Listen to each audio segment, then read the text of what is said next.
Casina, Casina, Cassin, Cassi.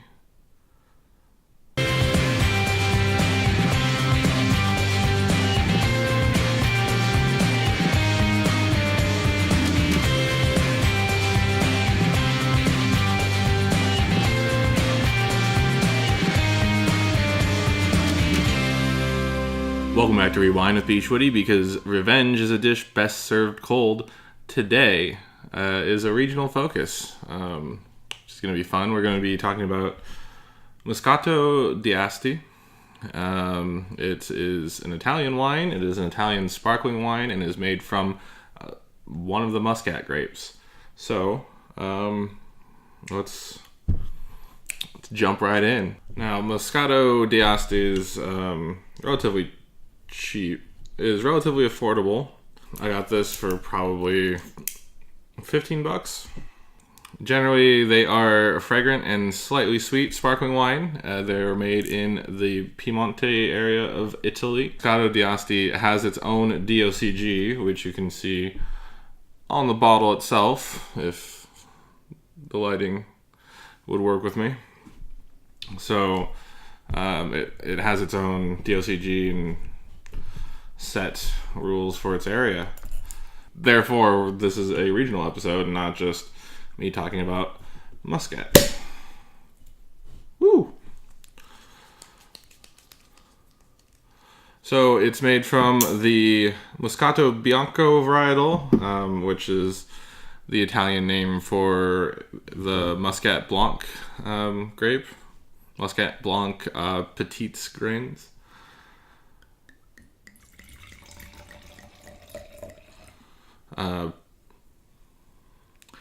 Production of this grape has risen dramatically in the town of Asti in the 20th and 21st century.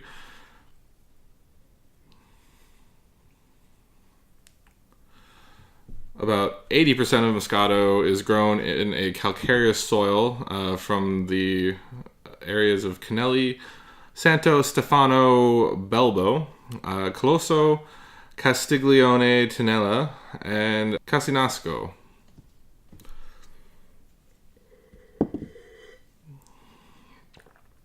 Ooh, that's fun. Nice and refreshing. Moscato dAsti is a misnomer, as the region has expanded outside of the province of Asti to include Cuneo. Probably pronouncing that wrong. My Italian's a little rusty. And by my Italian, I mean I've watched The Godfather a few times. Specifics of the wine. There's 2 atmospheres of pressure maximum in this bottle. It is frizzante, or slightly frizzy. As you can see, there's a little bit of bubbly. Like I said, it's a sparkling wine. Max alcohol is 6.5% ABV. It has a potential alcohol of 10% or greater for this wine. So that means when the grapes are picked, their sugar should be at least enough to hit 10% alcohol, which means that there's going to be a moderate amount of residual sugar in this wine.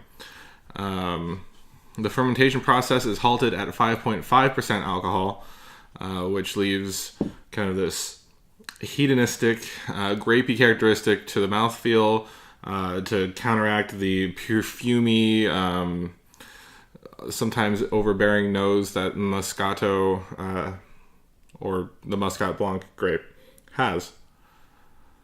Diapers. And that allows for the sparkling wine. It has some weight to it. There's a little bit of sugar, but it all plays together to make a nice, almost desserty sparkling wine because of the sugar, or something that people can enjoy that like a little bit sweeter wines. And there's no judgment here. I like it. So, also I should mention there's no secondary fermentation. Once it is in bottle, it is in bottle. There's no racking and riddling. It's not made like champagne. There's no extra sugar added and then fermented a second time past the primary fermentation. to create that extra. Well, you saw it was a regular cork, not a champagne cork. Therefore, only 2 atmospheres of pressure. It's not gonna just be, well, something that can kill you like a champagne cork. If seriously, people, be careful with your champagne corks. 25 million bottles of Moscato dAsti is produced per year, which has risen in the last couple years, last decade or two, just because of the popularity of it internationally, especially in the US at the moment. And like I said, it's a very approachable sparkling for people that aren't into super dry wines. It allows for the people that like sweeter wines to start their journey from cheaper $2 Chuck, sweetie, barefoot type wines to something a little bit more elegant, a little bit more thoughtful in its approach. And yeah, it's a great little sparkling wine. Flavors that you'll find in wines like these: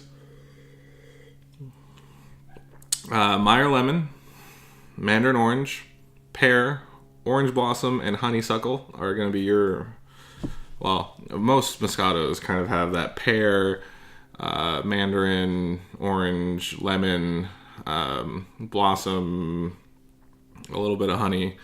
Although the honey sometimes is due to that sweetness, that the residual sugar in some sweeter muscats, like this will be.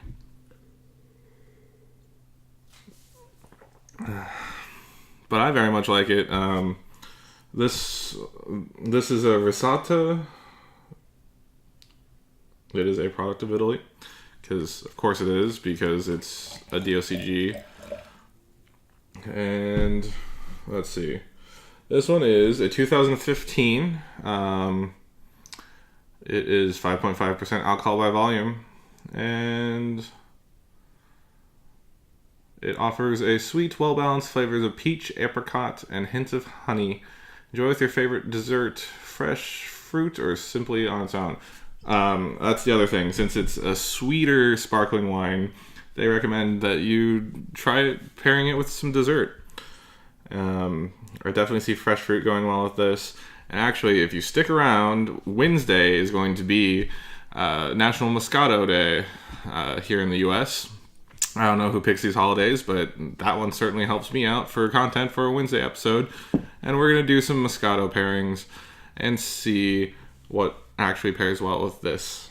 So, hope you learned a little bit about Moscato today.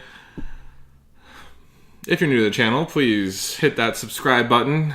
I do educational episodes on Monday. Wednesdays are Wind Down Wednesdays. Usually we'll do something like a pairing, BuzzFeed quiz, recipes, stuff like that. And then Fridays are wine product reviews or interviews with people in the wine industries, which I like to call Wine with Industry Friends. We have some fun stuff coming up. I just have to film it, which production schedules, man. Either way, my name is bschwitty. Thank you for watching. Please comment, share, like, and subscribe. If you have any other questions about Moscato dAsti, thank you for watching. My name is bschwitty, and I will catch you next time.